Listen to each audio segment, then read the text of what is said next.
Panorama group, जो सोचता है वो करता है। आपके अपने सपनों का आशियाना।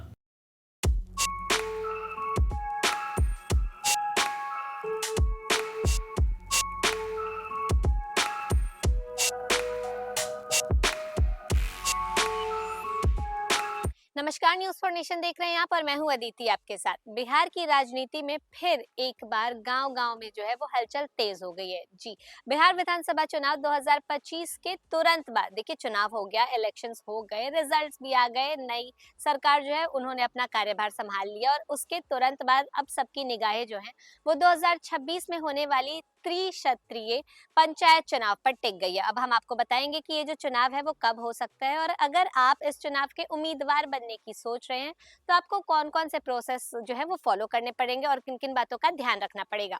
बिहार में साल 2026 में त्रिस्तरीय पंचायत चुनाव की तैयारी जोर पकड़ चुकी है। देखिए आपको बता दें तो पंचायत चुनाव अप्रैल से जुलाई 2026 के बीच कराए जाने की संभावना है। इनमें मुखिया, सरपंच और अन्य स्थानीय पदों के लिए मुकाबला होगा।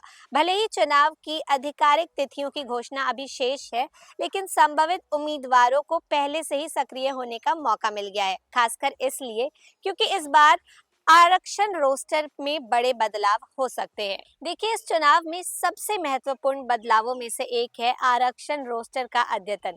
बिहार पंचायत राज अधिनियम 2006 के तहत हर 10 साल में आरक्षण की श्रेणियों में पुनर्गठन किया जाता है और 2026 का चुनाव उसी चक्र में आ रहा है। इसीलिए उम्मीदवारों को यह देखना होगा कि उनके पंचायतों में मुखिया या सरपंच पद किस आरक्षण श्रेणी में आएंगे या उनके चुनाव की रणनीति पर गहरा असर डाल सकता है। अगर आप मुखिया पद के लिए उम्मीदवार बनने की सोच रहे हैं तो तैयारी अभी से शुरू कर देना उचित रहेगा। पहला कदम होना चाहिए जनसंपर्क बढ़ाना, अपने क्षेत्र में लोगों की समस्याएं से जुड़े रहना, स्थानीय मुद्दों पर सक्रिय भागीदारी देना और समुदाय के बीच अपनी पहचान बनाना। इसके अलावा नामांकन के लिए जरूरी दस्तावेजों जैसे जाति प्रमाण पत्र, निवास प्रमाण पत्र, जन्म तिथि का प्रमाण को समय रहते तैयार रखना चाहिए। चुनाव खर्च की सीमा और उसकी पारदर्शी लेखा जोखा भी तैयार करनी जरूरी है। अनुमानित रूप से मुखिया पद के लिए अधिकतम खर्च सीमा 1,25,000 रुपए तक की तय की गई है। इसीलिए उम्मीदवारों को अपने खर्चों से पहले हिसाब किताब जो है वो बनाकर रखना चाहिए।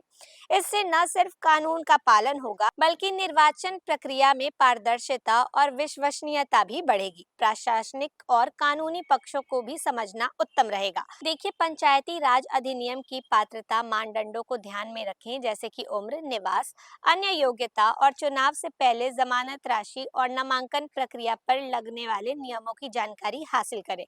इसके साथ ही राज्य निर्वाचन आयोग द्वारा जारी की जा रही चुनावी नियमावली, निर्देश और संभावित संशोधनों पर बारीकी से नजर रखना चाहिए ताकि आप किसी प्रकार की अनजान स्थिति में न फंसे और आपके अभियान में कोई बाधा न आए। देखिए चुनावी मैदान में उतरने से पहले स्थानीय सामाजिक संरचना, मतदान व्यवहार और समुदाय की प्राथमिकताओं को समझना बेहद जरूरी है। केवल चुनाव से पहले सक्रिय होना पर्याप्त नहीं होता, बल्कि अभी से सामाजिक सहभागिता और नेतृत्व क्षमता को स्थापित करना आवश्यक है। गांव के प्रमुख वर्गों, महिलाओं, युवाओं और वरिष्ठ नागरिकों से निरंतर संवाद जो है वो बनाए रखें। अपनी छवि ऐसे नेता की बनाएं जो केवल चुनाव के समय नहीं बल्कि पूरे कार्यकाल के दौरान क्षेत्र के विकास के लिए गंभीर रूप से प्रतिबद्ध हो।